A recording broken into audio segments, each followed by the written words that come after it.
Good evening, ladies and gentlemen, and welcome to another edition of Seekers of the Supernatural. I'm your moderator, Tony Spera. Tonight, we'll be speaking about mysterious places, monsters, and the Count Dracula. I know a lot of you are familiar with the Dracula movies with Bela Lugosi, Lon Chaney Jr., those kind of things. Is that Hollywood fantasy? Is that something just for our entertainment? Or do vampires really exist? Tonight, we're going to answer that question. Ed, I'd like to ask you about vampires just to start right off. Are there such a thing as vampires, and can you tell me an example of one? Positively. Vampires do exist, what we call human vampires. The human vampire is a person who hallucinates, imagines himself as a vampire, and takes on that role. These are not the true Hollywood-type vampire, but there are cases, such as the Calbani case back in 1953 in Old Greenwich Farm Cemetery, where the Calbani family had to open up a grave, and a family member had died, and they were saving a little money by digging the grave themselves. When they got down about 4 foot, they struck a coffin which shouldn't be there. It was their private plot. The coffin was of an antique nature. They opened it up, and inside was a man about 45 years old, and he was fresh to the touch as though he had just been buried. Now, the law states that even though it's your plot in the cemetery, you can't exhume the body until you get a court order. Well, it took about a week to get that court order. In the meantime, the mother of the family went back and had the ground consecrated. And then they dug up the grave again, and this time, when they opened it up, inside was a corpse that looked as though it had been buried for many, many years, just a skeleton. The coffin itself had greatly deteriorated. At the time, it made quite a hullabaloo in the newspapers, and people wondered, was this a vampire? Well, it was a vampire, but the man was not dead when he was put into that coffin. He was a sorcerer, a black magician. He had put himself into a catatonic state, still alive, just barely.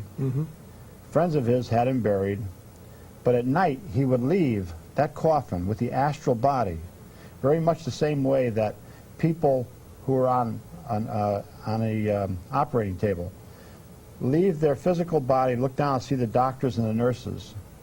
This man would leave, right, this man would leave during the psychic hours, 9 to 6, and he would go in search of blood, but he would not bite into anybody's neck. He could take the blood through what we call teleportation, apports. Now today, of course, with all the ways that somebody could get blood, a vampire doesn't have to attack anybody to get that blood. But while the physical body is still alive, there's a silver cord, a supernatural cord, that emanates from the physical body to the astral body. No matter how far away that astral body goes, if you go 3,000 miles, that cord would still be attached.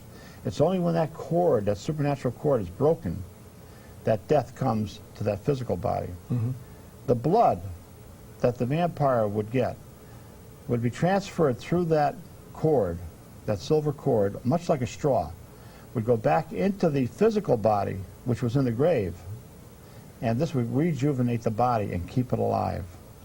That's a true vampire today. But, you know, a lot of people wonder about Count Dracula. Well, now we're going to Transylvania. Is there such a place as Transylvania? There is, isn't there? Transylvania is part of Romania.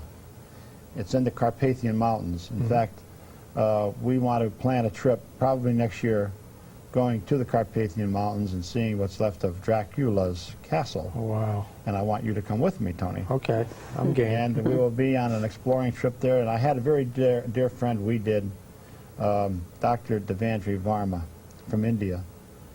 He had traveled all over the world in search of vampire cases and had written many books, to the extent that he was knighted by the Queen of England for his work in that. Dr. McNally and Dr. Florescu, two professors here in America, had spent 15 years in Romania looking for Castle Dracula. And when they finally found it, which was high up in the Carpathian Mountains, it was in such a remote area that very few people ever go there.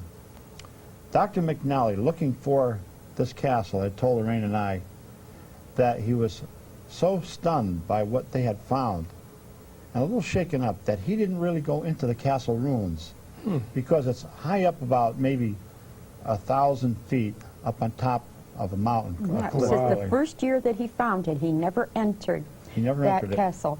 His son, in fact, after all the years of research, his son entered the castle for the first time before he did, because it had such a negative, profound effect on him. Now, there was a real Count Dracula, yes, Vlad Tepes, who lived during the 14th century. He was a very cruel, very, very cruel man. It's said that he had impaled something like 10,000 enemy soldiers. And when the Turkish army was coming to invade his part of Transylvania, when they seen this, they said, "This man is mad. We're not attacking his castle." And they turned around and went back again. But there have been many such cases. But I think Whitby Abbey, where you've been, and Lorraine and I have been, which is on the North Sea in England, was made very famous by Bram Stoker. Bram Stoker wrote the first book on Dracula. Right. And it was here at Whitby Abbey that he had his Dracula land. And we've been there. We've seen some very, very